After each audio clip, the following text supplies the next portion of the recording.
asalaamaaleykum maa ngi tudd Aïssatou 23 ans la am maa ngi dëkk ak sama benn tons dama perte sama ñaari parents dama doon dem école comme ñëpp mais un bon jour ma nekk sama gaale et tout sama tons nekk gaale toog di seetaan télé sama tons wàcc ay côté 28 heures yooyu ñu tëdd ma jékki-jékki rek mu fëgg ma bi ma fëggee ma ubbi ma ne ko tons la lu xew mu ne ma dara ma ne ko waa kon baax maa ngi tëddi mu ñëw tëdd ak man mu tëdd yaa ma ne ko tons bu xew ba jaam dangaa feebar mu ne ma non feebaruma dara jotu ba ma ne ko waa d'accord ma tëdd nag foo xam sama tons mënuma am xel lu ñaaw si loolu ma tëdd léegi mu ñëw tëdd sama côté ñu teg si ay 30 minutes après mu commencé di ma làmbatu di ma làmb ma ne ko tons looy def nii mu ne ma non noppi rek bul wax bu mu commencé di ma làmbatu jékki-jékki rek yéeg sama kaw ma commencé di yuuxu ne ko ba ma bàyyi ngir yàlla bàyyi ma mu ne ma non bul wax kenn rek lii quelque temps la rek après ma bàyyi la mu yuux ba sonn mu jël ma simi sama kilote commencé may dem ba commencé fatt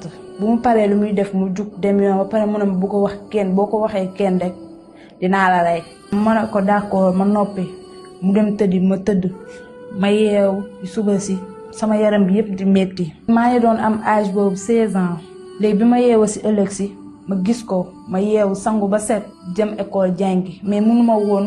concentré wu si cours gi sama xarit ñu may laaj lu xew sa kanam bi daa neewee man leen dara xam naa damaa feebar rek si bi ma ñibbisee tamit ma fekkaat foofu liggéeyu woon defar kër gi ba togg añ ba pare ma nekk sama néeg ngoon naa di nelaw mu ñëw fekkaat ma foofu noonu sàquwaat ma benn jour sama maam ñëw seet si ñu mu gis ma ni ma mel mu ne ma lu xew ma ne ko dara xew mu ne ma yaa ngi si jàmm ma ne ko waa ma xool sama tonton def ma signe ne ma noppil ma noppi ñu siy teg ay mois chaque jour mu ne sama kaw ba ma jël si ëmb am si doom bu jigéen sama doom bu jigéen léegi màgg na léegi mu am 4 ans et demi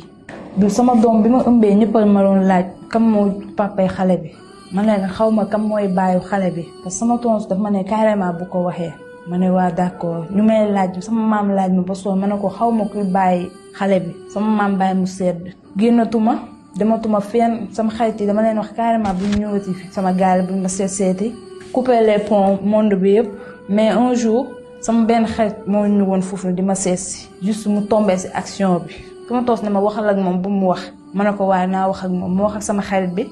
bi ne ma lii mënoo koo gérer yow kese il faut nga wax ko sa maam parce que sa maam rek moo si mën a génn ma ne ko non parce que su ma ko waxee sama toos neen daf may rey te en plus xale bi ma yor moo ma forcé di ma forcé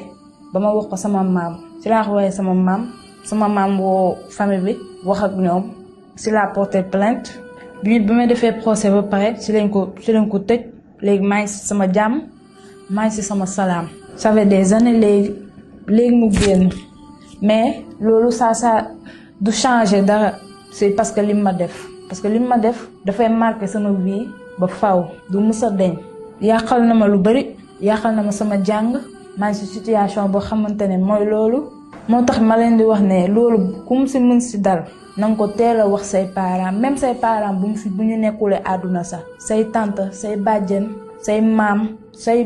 say mag yi jigéen wala say rakk yi jigéen sax mën nga leen ko wax ñu mën la say jàppal parce que lii dafa métti mënoo nekk di supporter sexualité yoo xamante ne yow buggoo ko bu ragal bul tiit. maa ngi remercier nag sama famille surtout sama maam moo xam ne moo ma jàppal ci situation bii nii samay proche sama rakku maam yi samay bàjjen ñoo ñu yëg ak problème bi ba jàppale ma si. maa ngi remercier aussi Tedééé Dakar ñu may ma opportunité boo xamante ne maa ngi toog fii di wax samay problème pour ñëpp mën koo dégg ñu mën a jàppale Sénégal njaay yëpp.